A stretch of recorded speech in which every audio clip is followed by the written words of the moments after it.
Captain Jake Miller stood on the bridge of the UHS Enterprise, watching the massive alien space station grow larger on the screen. The station was bigger than any city on Earth, with towers that stretched out like metal arms reaching into space. This was Nexus Prime, the capital of the Galactic Coalition, and humanity was about to meet their first alien neighbors. Jake felt his heart beating fast as he looked at his crew. Dr. Lisa Rodriguez sat at her station, checking her medical equipment. One more time? She would be the first human to study alien biology up close. Commander Paul Davis stood beside Jake, his hand resting on his weapon, even though they came in peace. The tension in the air was thick enough to cut with a knife. The radio crackled to life with a deep, rumbling voice that sounded like rocks grinding together. "Human vessel, you are cleared to dock at Platform 7. Follow the guide lights." Jake took a deep breath and gave the order. "Take us in, Lieutenant." The Enterprise moved slowly toward the docking platform. Through the windows, Jake could see alien ships everywhere.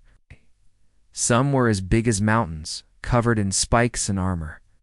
Others looked like they were made of living metal that shifted and moved. All of them made the human ship look like a toy. As they docked, Jake straightened his uniform and looked at his team. "Remember, we represent all of humanity today. Stay calm, be respectful, and follow my lead." The airlock opened with a hiss, and the humans stepped into the alien station.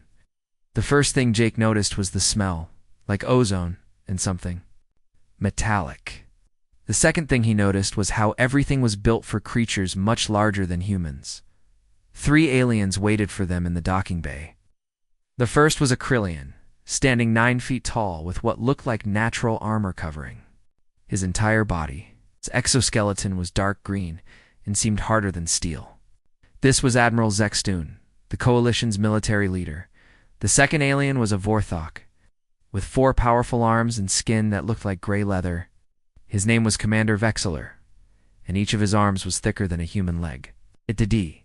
Third was a Zolonian, covered in scales like a giant lizard standing upright. Her name was General Morthic, and her yellow eyes studied the humans like a predator watching prey. Admiral Zextoon stepped forward, and the metal floor rang under his heavy footsteps. When he spoke, his voice was so deep it seemed to come from everywhere at once. "So these are the humans," he said, looking down at Jake. "Smaller than I expected." Without warning, the Admiral reached out with one massive hand and grabbed Jake around the waist. He lifted the human captain off the ground like he weighed nothing at all. Jake tried not to show his fear as he hung in the air, his feet kicking uselessly. "Interesting," Admiral Zextoon said, turning Jake around to examine him. "Very light, very fragile. Your bones feel thin, like a bird's." He set Jake down, but not gently. The human captain stumbled, but managed to stay on his feet. "Commander?" Vextaller laughed, a sound like grinding metal. "This is what Earth sent to represent their species," the 4-armed alien asked. "I could break him with one finger." To prove his point, Commander Vextaller reached out and took Jake's hand in what he probably thought was a gentle grip. Pain shot up Jake's arm as the alien's fingers tightened. Jake gritted his teeth and tried not to cry out, but he could feel his bones being crushed. "Careful, Vextaller," Admiral Zextoon said with amusement. "We don't want to break our guests before the ceremony." The commander released Jake's hand and the human flexed his fingers to make sure they still worked. Dr. Rodriguez stepped forward, her medical scanner in her hands. "If I may," she said in her calmest voice, "I'd like to take some readings." For scientific purposes, General Morthic's scales rippled with what might have been laughter.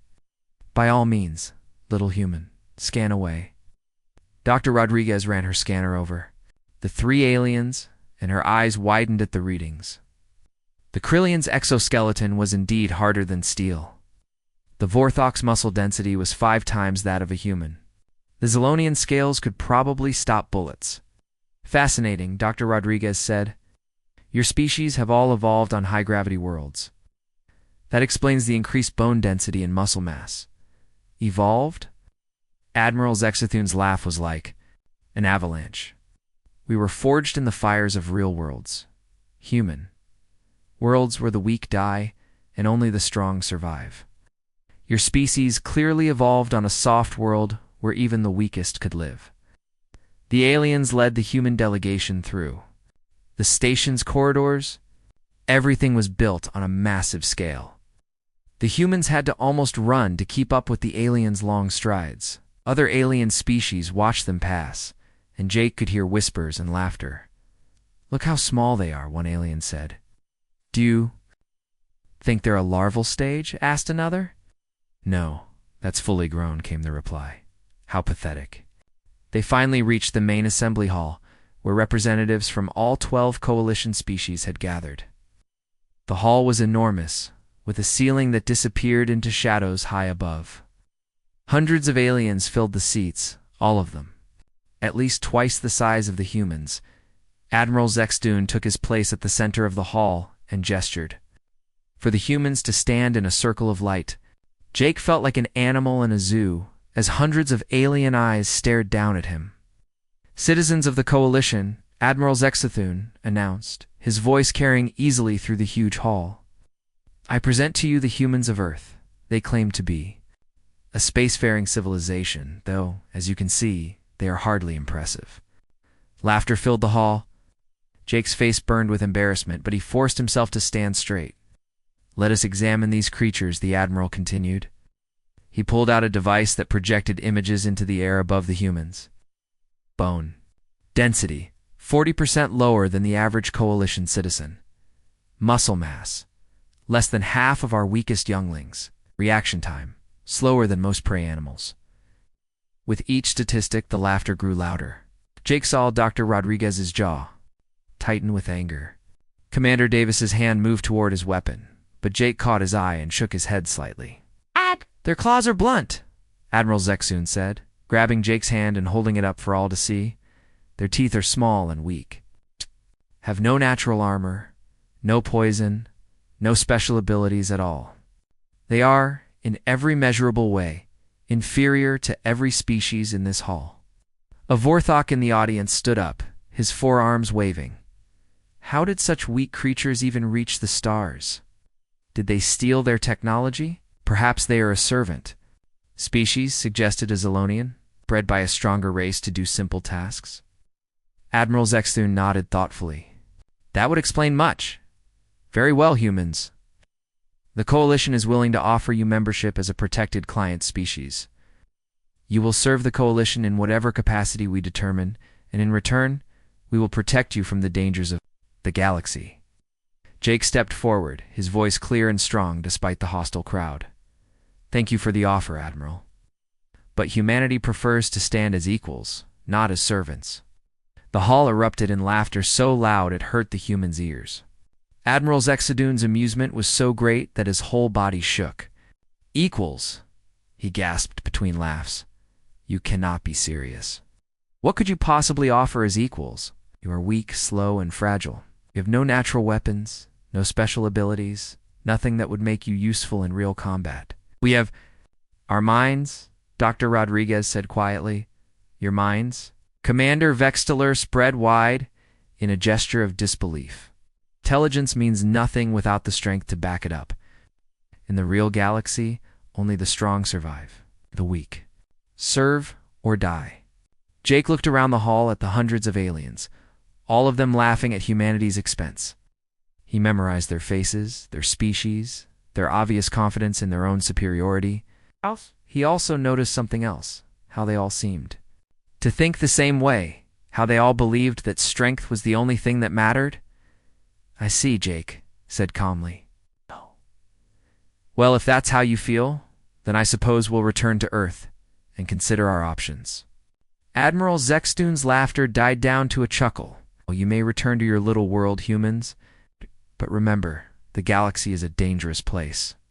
When you realize you need protection, the Coalition will be here, though the terms may not be as generous as they are today." The humans were escorted back to their ship without ceremony. As the Enterprise undocked from the station, Jake stood on the bridge and watched Nexus Prime shrink in the distance. His hand still ached from Commander Vextelar's grip, and his pride stung from the public humiliation. Captain Dr. Rodriguez said quietly, "I recorded everything. Their biology, their their technology, their tactics, everything. Jake nodded, still staring at the alien station. Good, because I have a feeling we'll be seeing them again soon. And next time things might be very different. As the Enterprise jumped to hyperspace, heading back toward Earth, Jake couldn't shake the feeling that the aliens had made a very big mistake. They had judged humanity by their bodies, not their minds. They had assumed that physical strength was the only kind of strength that mattered. Time would tell if they were right. 6 months after the humans returned to Earth, the galaxy changed forever. The warning came through deep space sensors as a massive fleet of unknown ships appeared at the edge of Coalition space. These ships looked nothing like anything the Coalition had ever seen before. They were black as empty space, with no lights or windows. And they moved in perfect formation like a swarm of deadly insects. The first world to fall was Kepler 7, a mining colony on the outer rim. The attack lasted exactly 3 hours. When Coalition ships arrived to investigate, they found nothing but empty space where a planet used to be. No debris, no survivors, no trace that millions of beings had ever lived there. The planet was simply gone. Admiral Zexthun called an emergency meeting of the Coalition Council. Representatives from all 12 species gathered in the Great Hall. On Nexus Prime, their faces showing fear for the first time in centuries. "What do we know about these attackers?" asked General Morthic, her scales shifting color with anxiety. "Very little," Admiral Zexthun replied, his voice losing some of its usual confidence. "They call themselves the Devourers. They appear to be synthetic beings, machines that think and act like living creatures. They consume entire worlds, breaking down all matter into fuel for their fleets." Commander Vextalar slammed all 4 of his fists on the table. "Machines or not, they bleed like anyone else. We'll crush them with our superior strength and numbers." The Admiral nodded grimly. "Agreed. I'm mobilizing the entire Coalition fleet. We'll meet them in the Vega system and show them what happens when they threaten the Coalition." 3 days later, the Coalition fleet assembled in the Vega system. 500 warships, each one a masterpiece of alien engineering, formed a massive battle line. The ships were enormous, bristling with weapons, and armor plating thick enough to stop asteroids. Admiral Zexthun commanded from his flagship, the Unbreakable, a vessel the size of a small moon. The Devourer fleet arrived exactly on schedule, appearing from hyperspace in a cloud of darkness. There were only 50 of their ships, but each one was sleek and deadly looking. They moved with an eerie silence. No radio chatter, no battle cries, just cold mechanical precision. "Only 50 ships?" Commander Vextalar laughed over the comm system. "This will be over in minutes." Admiral Zexthun gave the order to attack. The Coalition fleet charged forward in a massive wedge formation, just as they had done for thousands of years. It was a tactic that had never failed them before. Superior numbers, overwhelming firepower, and the courage to face any enemy head-on. The Devourers waited until the Coalition ships were halfway across the system before they moved. Then they split into 5 groups of 10 ships each, moving faster than anything the Coalition had ever seen. They didn't charge straight at the Coalition fleet like honorable warriors. Instead, they darted around the edges, striking at weak points and disappearing before the Coalition could respond. The first Coalition ship to die was the Righteous Fury, a Krillian battleship with armor 3 feet thick. A single Devourer ship appeared behind it, fired a beam of energy that cut through the armor like it was paper, and vanished before the Righteous Fury could even turn around. "Cowards," Admiral Zexthun growled. "Stand and fight like warriors." The Devourers had no interest in fighting like warriors. They struck from unexpected angles, targeted critical systems, and used the Coalition's own size against them. The massive Coalition ships were too slow to track the smaller, faster Devourer vessels. Every time the Coalition tried to bring their superior firepower to bear, the Devourers were already somewhere else. The battle lasted 6 hours. When it was over, the Coalition had lost 200 ships and gained nothing. The Devourers had lost only 3 vessels, and even those seemed to be sacrificed deliberately to test Coalition weapons and tactics. Admiral Zexthun's flagship limped back to Nexus Prime. scarred and battered. The admiral himself was wounded, a piece of shrapnel having cut through his supposedly impenetrable exoskeleton. As he sat in the medical bay, he couldn't understand what had gone wrong. "They don't fight with honor," he told General Morthick. "They use tricks and deception instead of facing us directly. How can we defeat an enemy that won't stand and fight?" The general's scales were a dull gray, the color of deep worry. "Perhaps we need to change our tactics." "Change?" "Admiral Zextunas?" The voice was sharp with anger. "We are the Coalition. We've conquered the galaxy with these tactics. We don't change for anyone." But the Devourers didn't care about Coalition traditions. Over the next 3 months, they consumed 17 worlds. Each attack was perfectly planned and executed. They would appear without warning, overwhelm the defenders with superior tactics, strip the planet bare before moving on to the next target. The Coalition tried everything they could think of. They built bigger ships with thicker armor. But the Devourers just found new weak points to exploit. They created massive space fortresses to protect their worlds. But the Devourers simply bypassed them and attacked undefended planets instead. They even tried changing their formation from a wedge to a line. But the Devourers adapted immediately and turned the new formation against them. With each defeat, the Coalition's confidence crumbled.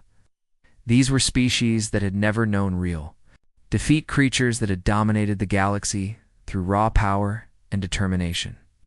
Now, they faced an enemy that made their strength meaningless.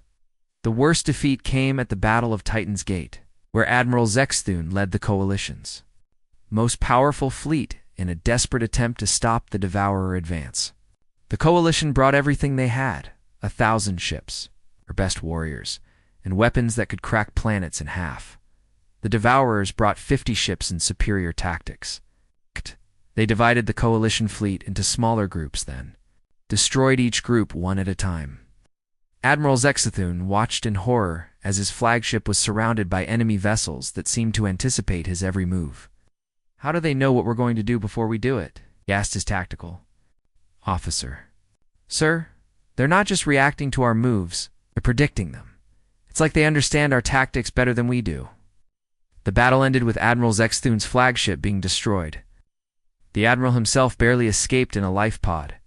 Rescued by one of the few Coalition ships that survived the massacre, as he floated in space, watching his fleet burn. He realized that the Coalition was losing this war badly. On Nexus Prime, panic was spreading. Refugee ships arrived daily, carrying survivors from worlds that no longer existed. The Coalition Council met in emergency session after emergency session, but no one had any ideas. They were used to solving problems with strength and determination, but those solutions weren't working anymore. "We need help," General Morthick said during one particularly desperate meeting. "The Devourers are too strong for us to defeat alone." "Help from whom?" asked Commander Vexteller. "We are the Coalition. We're the strongest species in the galaxy. Who could possibly help us?" The answer came from an unexpected source. Ambassador Tokora, an Etherian diplomat with crystalline skin, stood up slowly. She was one of the few Coalition members who had shown any respect for the humans during their first visit. "There's one possibility," she said quietly. "The humans." The hall erupted in angry voices. The very suggestion was seen as an insult to every species present. The humans? Admiral Zexthun's replacement, Commander Talvira, couldn't hide his disgust. "Those weak creatures couldn't help us carry our weapons, let alone fight our battles." With respect, Ambassador Tokora continued, "The humans have something we don't. They think differently than we do. That's exactly what we need right now." The debate raged for hours. Some Coalition members wanted to continue fighting alone, believing that their strength would eventually overcome the Devourers.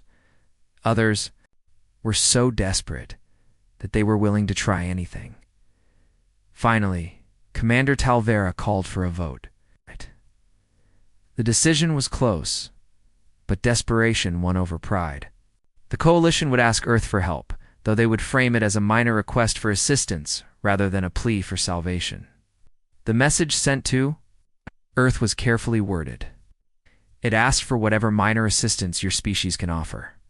and promised to consider humanity for coalition membership in exchange. The coalition leaders convinced themselves that they were being generous, offering the humans a chance to prove themselves worthy of galactic civilization. On Earth, Amanda Hayes read the message with a mixture of amusement and concern. She called together her top military advisors, General Patrick Stone, veteran of 3 wars, and Admiral Susan Clark, who had spent her career studying space combat tactics. "They're getting crushed," General Stone said after reviewing the battle. Footage the coalition had included with their message.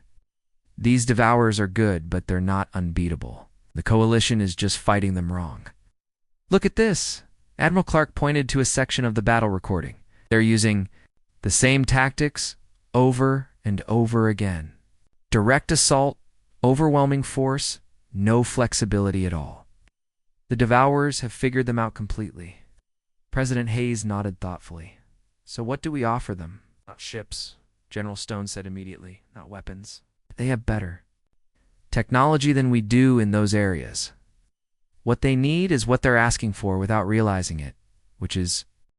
Colonel Ryan Murphy stepped off the transport ship onto Sanctuary Station, the Coalition's largest military base. Behind him came 49 other humans, all carefully chosen for this mission. The station was massive, built into an asteroid, the size of a small moon, with tunnels and chambers carved deep into the rock. The first thing Murphy noticed was how everything was built for giants. The corridors were 30 feet high, the doorways wide enough for vehicles to pass through. The humans looked like children walking through a building made for adults. Even worse, they could hear alien voices echoing from nearby chambers. And none of those voices sounded friendly. Lieutenant Kate Williams walked beside Murphy, her eyes constantly scanning for threats. She was small, even by human standards, barely 5 feet tall, but she had survived more combat missions than most soldiers twice her size. Behind them came Sergeant Danny Chen, carrying a bag full of equipment that would have been impossible for most humans to lift. Captain Alex Johnson brought up the rear, his notebook already full of observations about Coalition psychology and behavior. A group of Coalition officers waited for them at the main entrance. General Thokomar of the Zilonians stood in the center, his scales a dark red color that Murphy had learned meant anger or irritation. To his left was Commander Rexthon of the Krillians, his exoskeleton scarred from recent battles. On the right stood Captain Varals of the Vorthok, all 4 of his arms crossed in a gesture that clearly meant displeasure. "So these are the humans," General Thokomar said, his voice dripping with contempt. "Even smaller than I expected." "You sure you brought soldiers and not civilians?" Murphy stepped forward and saluted. "Colonel Ryan Murphy, United Earth Military. We're here to assist with tactical planning and training." General Thokomar's laugh was like glass breaking. "Training? You're going to train us? Look at yourself, human.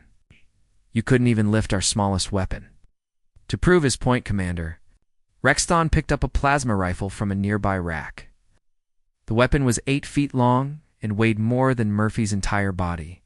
The Krillian held it with one hand like it was a toy. "Hey!" "This is a standard infantry weapon," Rexthon said. "Could you even hold it, let alone use it in battle?"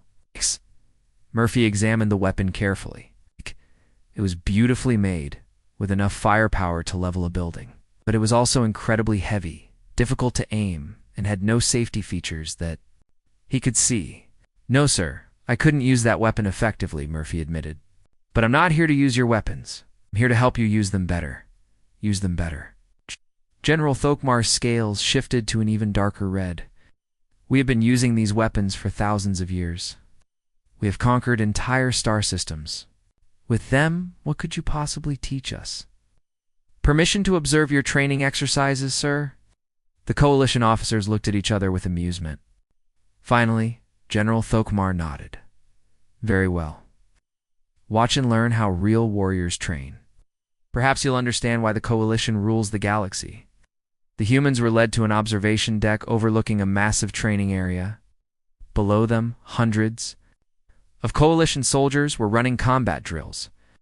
Murphy watched with growing amazement as the alien warriors charged across the field in perfect straight lines. firing their weapons at stationary targets. The Krillian soldiers moved like living tanks, their heavy footsteps shaking the ground. They relied on their natural armor to protect them as they advanced directly toward the enemy. The Vorthok used their forearms to carry multiple weapons, laying down overwhelming firepower as they marched forward. The Zolonians moved more carefully, but still in predictable patterns that any decent tactician could counter. "Impressive," Murphy said, and he meant it. The individual soldiers were incredibly skilled and brave, but their tactics were something from a history book. "This is how warriors fight," Commander Rexland said proudly. "It's direct assault, overwhelming force, victory through strength. We don't hide or use tricks like cowards." Murphy nodded politely, but inside he was shocked.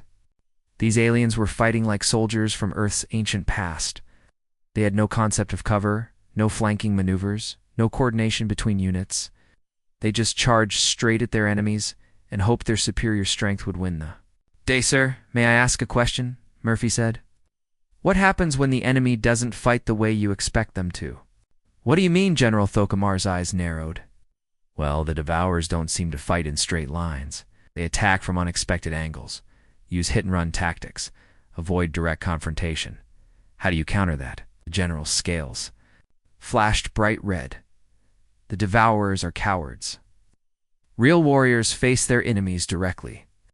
We will adapt our tactics to force them into honorable combat." Murphy bit back his first response.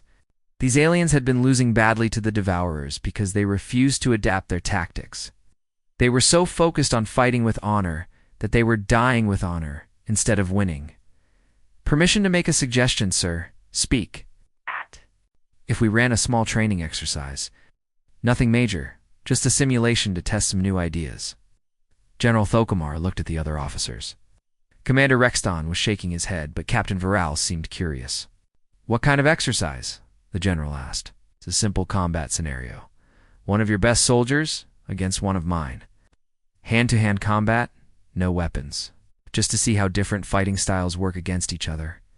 The coalition officers burst into laughter. Now, the idea of a human fighting a coalition warrior was so ridiculous they couldn't take it seriously. "You cannot be serious," Commander Rexton said between laughs. "Your soldier would be killed in seconds." "It's just a simulation," Murphy said calmly. "Safety protocols, no real damage, just a learning exercise." General Thokomar wiped tears from his eyes. "Very well, human. This will be amusing. Rexton, choose your best warrior." The Krillian commander pointed to a massive soldier in the training area below.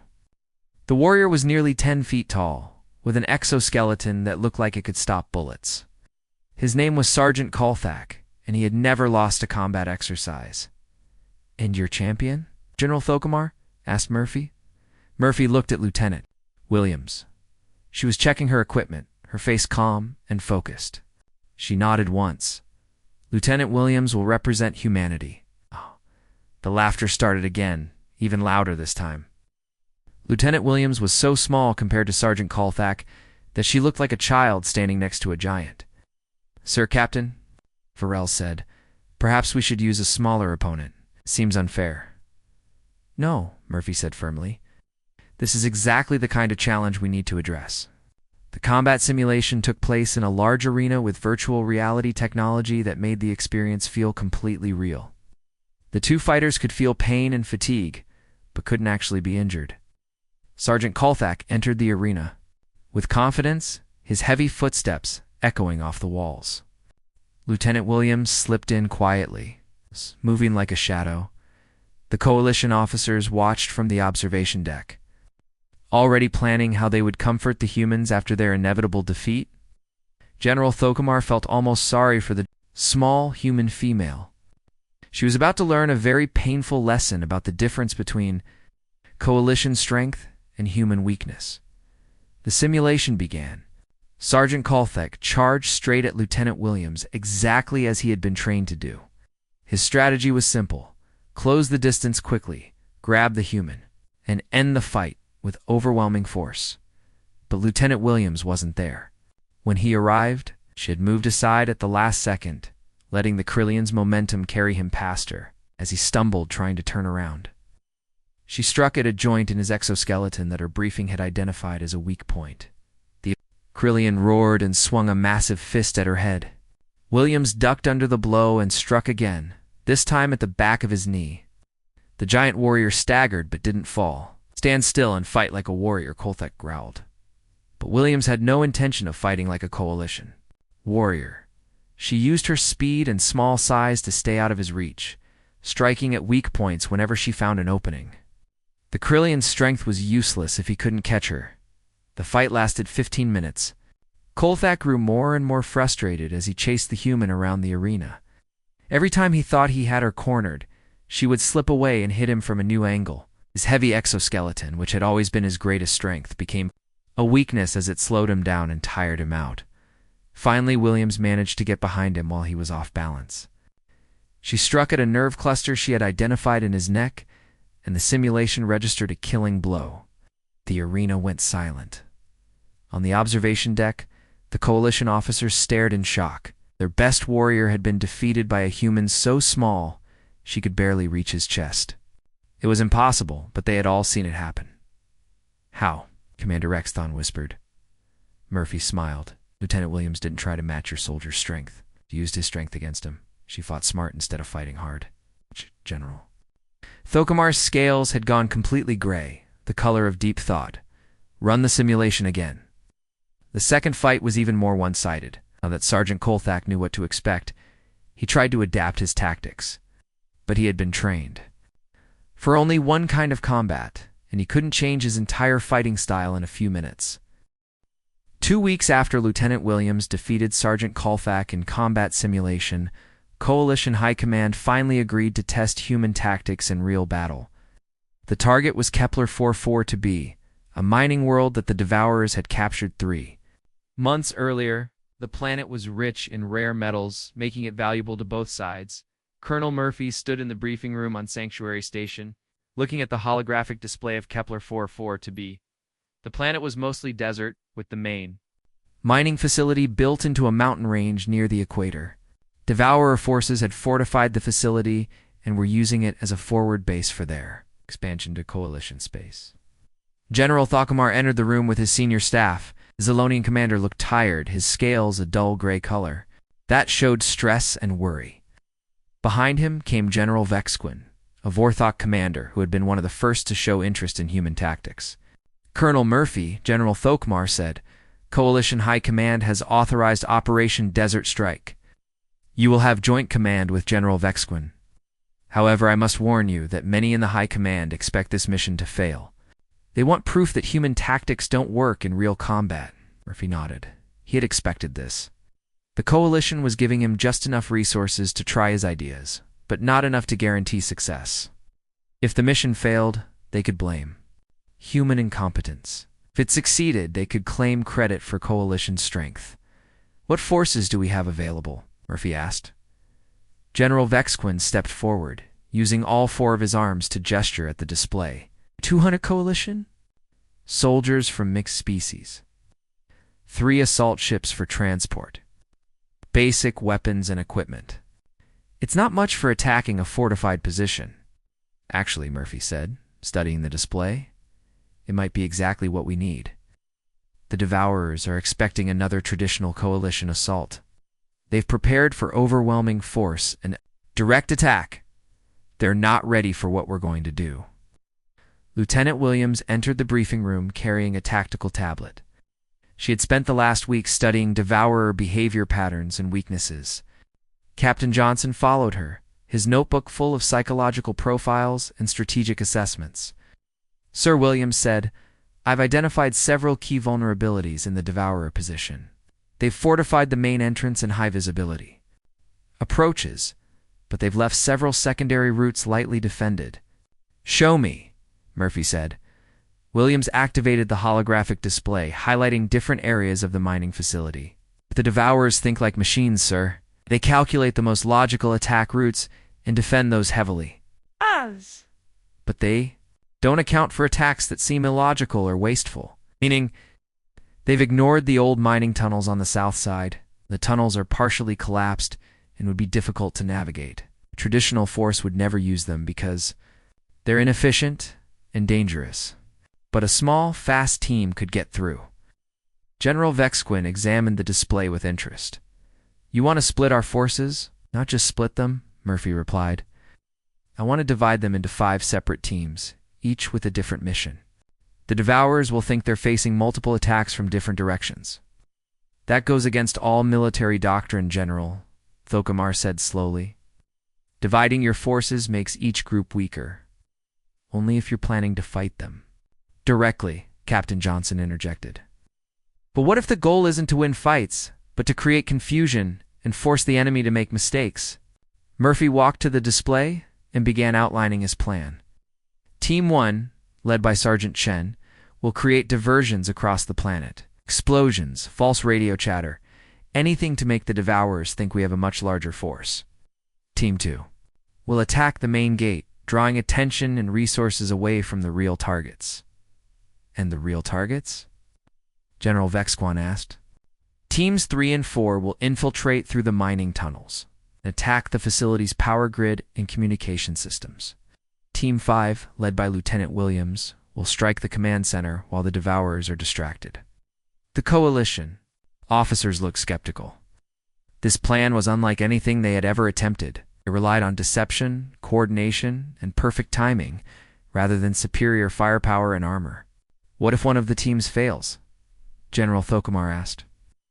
"Then the other teams adapt," Murphy replied. "That's the difference between our approach and traditional coalition tactics. We plan for things to go wrong, and we're ready to change course. When they do..." 3 days later, the assault force arrived at Kepler 440b. The planet looked dead from orbit, its surface scarred by Devourer mining operations. The 3 coalition assault ships took position on the far side of the planet, hidden. From Devourer sensors, Murphy gathered his team leaders for a final briefing.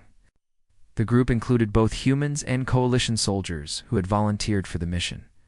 Sergeant Chen had trained a mixed team of humans and Krillians in demolitions and diversion tactics. Lieutenant Williams commanded a strike force of human, special forces, and Zalonian infiltrators. "Remember," Murphy said, "this isn't about proving who's stronger. It's about proving who's smarter. The Devourers have been winning because they think faster than traditional coalition forces. Today, we're going to think faster than them." The operation began at dawn. Sergeant Chen's diversion team landed at multiple points across the planet, setting off explosions and broadcasting fake radio chatter designed to make the Devourers believe they faced a massive invasion force. The synthetic beings immediately began redistributing their defenses, sending forces to investigate the various disturbances. Captain Rodriguez, leading Team 2, launched a direct assault on the main gate of the mining facility. Her force included some of the largest and strongest coalition warriors, and they made no attempt at stealth. The Devourers responded exactly as predicted, concentrating their defenses at the main entrance. While the Devourers focused on the obvious threats, Teams 3 and 4 slipped through the old mining tunnels. The tunnels were exactly as dangerous as Williams had predicted. Several sections had collapsed, forcing the teams to crawl through spaces barely wide enough for a human. The coalition soldiers, despite being much larger, followed the humans through the narrow passages without complaint. "I never thought I'd be grateful for being smaller than everyone else," whispered Corporal Janet Barnes, one of the human engineers, as she squeezed through a particularly tight section. "Size isn't everything," replied her Vorthok partner, Lieutenant Kekstar, who was having much more difficulty with the cramped space. "Today I'm learning that small can be very useful." Team 3 reached the facility's power grid first. The Devourers had protected their main power sources with heavy armor and multiple guards. But they had left the secondary systems relatively undefended. Using human engineering knowledge combined with Vorthok technical skills, the team began systematically shutting down power to different sections of the facility. Team 4 attacked the communication center with similar success. The Devourers discovered the infiltration quickly, but by then it was too late. Their coordination began breaking down as different units lost contact with each other. Lieutenant Williams led Team 5 through the chaos toward the command center. The facility was in confusion, with Devourer forces trying to respond to threats from multiple directions simultaneously. Emergency lighting flickered as power systems failed, and communication static filled the corridors. "This is working better than I expected," Williams said into her radio. "The Devourers are adapting to each individual threat, but they can't adapt to all of them at once." The command center was the most heavily defended area of the facility. Normally, attacking it would require massive firepower and heavy casualties. But with the Devourers distracted and confused, Williams' team was able to approach from an unexpected direction. The final assault came from above. While the Devourers expected attacks from ground level, Team 5 used maintenance shafts to reach the ceiling of the command center. They dropped into the room like shadows, catching the synthetic beings completely off guard. The battle for the command center lasted only minutes. The Devourers fought with their usual mechanical precision, but they were designed to counter traditional coalition tactics. They had no programming for dealing with humans who used the environment as a weapon, who attacked from impossible angles, and who coordinated their efforts in real time. When the command center fell, the entire Devourer operation on Kepler 4-4 to be collapsed. Without central coordination, their forces became confused and disorganized. Many began retreating to their ships, while others continued fighting battles that no longer mattered. General Vexquin, monitoring the operation from orbit, watched in amazement as his tactical display showed Devourer forces retreating across the planet. "How is this possible? We're outnumbered 3-1. "Numbers don't matter if you're fighting the wrong battle," Murphy replied over the radio. The Devourers prepared for a traditional coalition assault. They had no idea how to handle what we actually gave them. The operation was a complete success. Kepler 4-2b was liberated with minimal coalition casualties, and several intact Devourer units were captured for study. More importantly, the victory proved that human tactics could work against an enemy that had seemed unbeatable. News of the victory at Kepler 4-4 to be spread through coalition space like wildfire. Within days, military commanders from a dozen worlds were sending urgent messages to Sanctuary Station, requesting human military advisors for their own desperate situations. The requests came from planets under siege, space stations surrounded by Devourer fleets, and military bases that had been written off as lost causes. Colonel Murphy found himself overwhelmed with demands for help. His team of 50 humans suddenly seemed impossibly small compared to the size of the galaxy's needs. In the command center of Sanctuary Station, he stood before a holographic map showing red warning lights across dozens of star systems. "Sir," Lieutenant Williams said, reviewing the latest intelligence reports, "the Devourers have responded to our success. They're launching coordinated attacks on 3 fronts simultaneously. It looks like they're trying to end this war before we can spread our tactics to more coalition forces." General Vexquin entered the command center, his forearms carrying data tablets and tactical displays. The Vorthok commander had become one of humanity's strongest supporters, but even he looked worried. "The situation is critical," he announced. "The Devourers are attacking Titan's Gate, the Meridian Sector, and the core worlds all at once. We don't have enough ships to defend all 3 areas." "What about the human reinforcements?" Murphy asked. "President Hayes has authorized the deployment of the entire human expeditionary force," General Vexquin replied. 50,000 soldiers, 200 ships, and your most advanced technology. But they won't arrive for another week. Murphy studied the tactical display. The Devourers had learned from their defeat at Kepler 4-4b. Instead of spreading their forces thin, they were concentrating massive fleets for overwhelming attacks. They were trying to force the coalition back into traditional warfare where their technological superiority would matter more than tactical innovation. "The largest attack is at Titan's Gate," Murphy observed. "That's where they expect us to make our stand. The Coalition Council has already ordered all available fleets to defend Titan's Gate," General Vexquin confirmed. "It's our most important strategic position.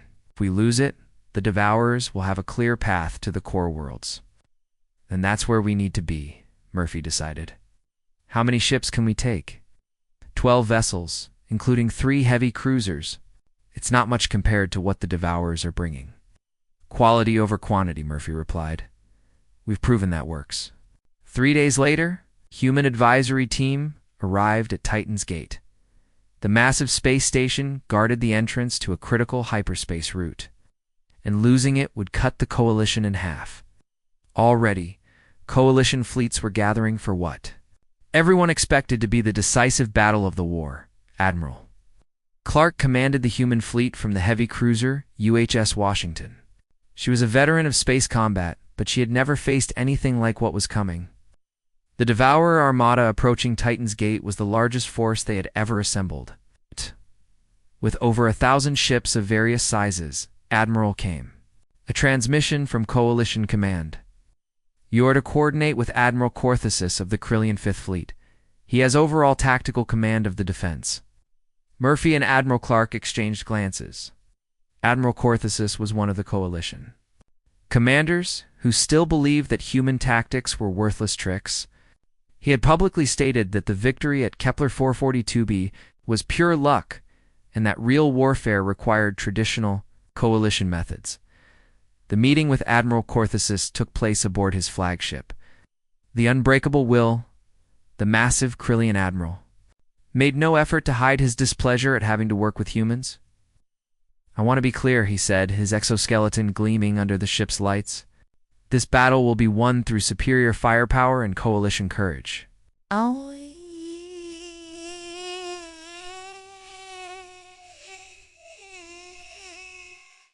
Your ships will take supporting positions behind the main battle line, Admiral Murphy said carefully. The Devourers are expecting exactly that kind of battle. They've brought overwhelming force specifically to counter traditional tactics. And we will meet their force with even greater force, Corthusis replied. That is how warriors fight. Admiral Clark tried a different approach. Sir, our ships are designed for mobility and coordination. We could provide reconnaissance and strike support while your forces engage the main enemy fleet. You will follow orders, Corthusis said firmly. The Coalition has defended the galaxy for thousands of years without human help. We will do so. Again, Murphy realized that arguing was useless. The Admiral had made up his mind to fight this battle the traditional way, regardless of the consequences. All they could do was be ready to adapt when the traditional approach failed. The Devourer fleet arrived exactly on schedule, emerging from hyperspace in perfect formation. Their ships were sleek and deadly, each one bristling with weapons and armor. At their head was a massive command vessel, larger than anything the Coalition had ever seen. Admiral Corthusis ordered the Coalition fleet to form a battle line, just as Coalition forces had done for centuries. 800 Coalition ships arranged themselves in a massive wall of metal and firepower, with the human vessels reluctantly taking positions at the rear. All ships prepare for battle, Admiral Corthusis announced over the comm system. Today, we show these machines what Coalition strength can do. The battle began exactly as Murphy had feared it would. The Coalition fleet charged forward in their traditional formation, hoping to overwhelm the Devourers with superior numbers and firepower. But the Devourers had adapted their tactics since their early victories. They no longer tried to outmaneuver the Coalition forces. Instead, they met strength with superior strength. The Devourer ships were equipped with new weapons that could penetrate Coalition armor like it was paper. Their shields absorbed Coalition firepower and converted it into energy for their own weapons. Most importantly, they fought with perfect coordination, each ship acting as part of a single, unified intelligence. Within the first hour, the Coalition had lost over 100 ships. The survivors found themselves trapped in a battle of attrition. They could not win. Admiral Corthusis ordered charge after charge, but each assault was met with devastating counterattacks. Sir, came a desperate transmission from one of the Coalition ships. We need new orders. The traditional approach isn't working. Hold the line, Admiral Corthusis responded. Victory requires sacrifice. Murphy watched the battle from the Washington's bridge, his heart breaking as he saw brave Coalition soldiers dying in a battle they could not win. Finally, he made a decision that would change everything. Admiral Clark, he said, take us out of formation. Colonel, the Admiral gave us supporting positions. Time to provide some support? Admiral Clark smiled grimly and gave the order. Human fleet broke away from the rear of the Coalition formation. moving with a speed and agility that surprised everyone watching. Instead of charging directly at the Devourer fleet, the human ships began moving in complex patterns that seemed random but were actually carefully coordinated. "What are those humans doing?" Admiral Corthesis demanded over the com. Murphy's response was broadcast to the entire Coalition fleet. "We're fighting to win, sir. All Coalition ships break formation and follow our lead. Target the enemy command vessel." Some Coalition commanders ignored the order, staying loyal to Admiral Corthesis. But others, desperate and facing destruction, began following the human ships. What happened next would be remembered as the turning point of the entire war. Instead of meeting the Devourers head-on, the human-led force attacked from multiple directions simultaneously. Captain Miller commanded a squadron that appeared to retreat in disorder, drawing Devourer ships into a carefully prepared trap. Lieutenant Colonel Sandra Peters coordinated fighter wings that moved like swarms of insects, too fast and numerous for Devourer targeting systems to track effectively. The Coalition ships, guided by human tactical coordination, began fighting more effectively than they ever had before. Corellian warriors, directed by human strategists, used their strength in precise coordinated strikes rather than mindless charges. Vorthok engineers, working with human technical experts, modified their weapon systems in real time to exploit Devourer weaknesses. The battle became a masterclass in integrated warfare. Human intelligence identified targets and coordinated attacks, while Coalition's strength delivered the killing blows. Zilonian patience was combined with human adaptability. Corellian courage was enhanced by human strategy. The climax came when Colonel Murphy led a desperate boarding action against the Devourer command ship. The assault team included both humans and aliens working in perfect coordination. Sergeant Chen's demolitions expertise opened paths through the ship's armor, while Corellian warriors provided overwhelming force when needed. Lieutenant Williams used her infiltration skills to navigate the ship's systems, while Vorthok engineers disabled critical components. The Devourer command ship's destruction sent shockwaves through their entire fleet. For the first time since the war began, the synthetic beings showed something that looked like confusion. Their perfect coordination faltered as they lost central command, and the Coalition forces pressed their advantage. "All ships, concentrate. Fire on the disorganized enemy units," Admiral Clark broadcast. "Don't give them time to adapt."